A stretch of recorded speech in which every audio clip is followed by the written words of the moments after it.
Tous les jours dès 16h, historiquement, votre vous raconte l'histoire sans se la raconter. Elle nous raconte des histoires qu'on raconte assez peu chez le coiffeur. C'est Clémentine Portier-Kaltenbach. Aujourd'hui, Clémentine, vous nous parlez cheveux, justement.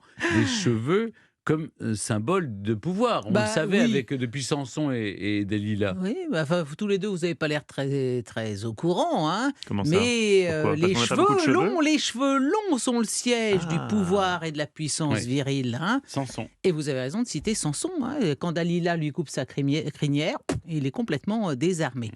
Qui porte les cheveux courts dans l'Antiquité? Ce sont les inférieurs sociaux. Et on leur impose des cheveux courts aux mineurs, aux dominés. Tous les esclaves sont rasés. À Rome, les enfants sont rasés jusqu'à leur entrée dans l'âge adulte. Et en Gaule, tout le contraire, bien sûr. La chevelure longue, il symbolise la liberté.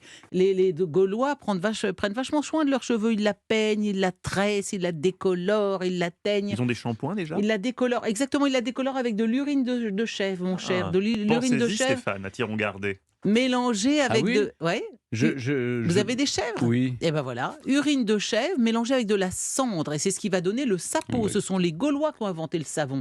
Quand les Romains font des prisonniers parmi les Gaulois, ils les tondent pour les humilier, pour bien leur dire: maintenant, mon vieux, vous êtes prisonnier. Bon, par la suite, tout au long du haut Moyen-Âge, chez les Celtes comme chez les Germains, cette chevelure longue sera réservée aux familles nobles et royales. Bon, alors là, vous allez me dire jusque-là, Clémentine, rien de bien extraordinaire, mais jusqu'à ce que je tombe sur un article intitulé « Plutôt mort que scalpé », un article d'Yves Matagon, où il nous explique que chez les Mérovingiens, quand on parle de tonsure, il faut en fait comprendre que l'on parle de scalp, parce qu'être tondu, c'est pas bien méchant, hein. Non, non. Les cheveux repoussent derrière. Oh. Par contre, être scalpé, Ah oui, oui, ça fait c'est mal. douloureux. Bon.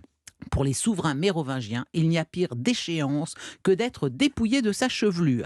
Clotilde, vous voyez que Clotilde, Bah oui, la Clotilde. mère de Clovis, la femme de Clovis, elle reçoit de ses deux fils l'ordre de tonsurer ses petits-fils. Et elle leur fait répondre: « J'aime mieux les voir morts que tondus ». Bah oui, parce que comme ses petits-fils dont elle a la garde seront bientôt majeurs, les deux oncles veulent s'en débarrasser. Non pas par l'assassinat, mais par le scalp. Et comme Clotilde refuse, deux de ses petits-enfants sont égorgés sur le champ.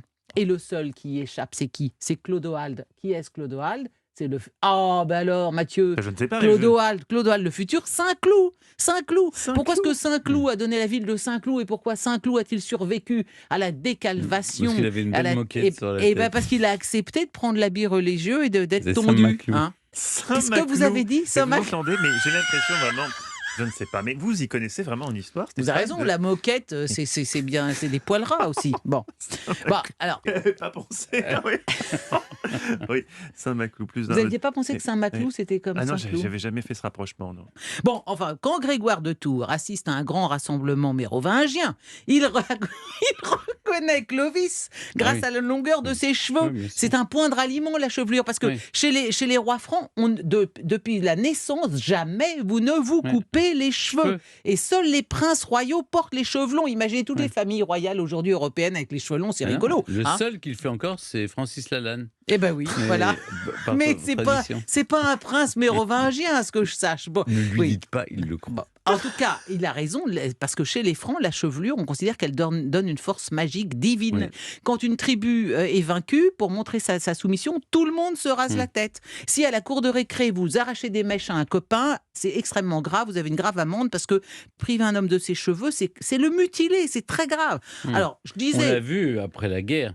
Bah oui, bien sûr, c'est l'humiliation, Quand mais là, on c'est a tondu, l'humiliation. on C'est a pour tondu humilier. les Tour de bras. collabos. Mais c'est vrai que c'est humiliant, mais les cheveux repoussent. Par contre, la dégradation sociale, elle se fait par la décalvation. Elle prive définitivement un homme de sa force, et s'il est roi, de sa capacité à régner. Alors, ce supplice de la décalvation chez les Mérovingiens c'est est quoi, très ça? fréquent. Scalper. Ben, scalper... Ça se passait comment alors Stéphane je aurait vois, des écoutez, détails. scalper, c'est même considéré comme une mesure de clémence, parce que vous gardez la vie, mais la boule à zéro. C'est peu de le Mais dire. c'est Alors, pire que comment le bleu, procéder? c'est un on scalp. n'enlève pas la Alors, peau. attends, mais si, bien sûr. Eh si, c'est le Soit scalp. coupe au ciseau, on vous fait des lambeaux de peau avec des grands scramassax, les couteaux mérovingiens. Et là, on vous enlève la peau sur le cuir chevelu par lambeaux. Alors, ça devait être une souffrance assez atroce, mais au moins, on vivait. C'était soit Donc- ça, soit la mort. Hein. Ah bah, oui, c'était ça ou la mort. Alors vous comprenez mieux à présent pourquoi l'horreur de Clotilde à l'idée qu'un tel sort soit réservé à ses petits-fils et qu'elle ait pu dire qu'elle préférait les voir morts que tondus. Morts avec leur crinière, ses petits-fils sont morts en roi. Voilà. Bon, alors, pour paraphraser et conclure, avec la célèbre Oui, il est temps de chanson conclure. d'Antoine, le mot d'ordre mérovingien, c'était « Ma mère m'a dit, Clovis, laisse-toi pousser les cheveux ». Ou encore « T'es mérovingien et t'as pas de shampoing ». Merci Clémentine pour Petite cette référence. oui, On a parlé oui. de Saint-Maclou, on a parlé de Nabila. Mais C'est vraiment ça l'histoire. permet de rendre l'histoire Exactement, plus compréhensible accessible. pour tous. Et oui. Merci beaucoup Clémentine.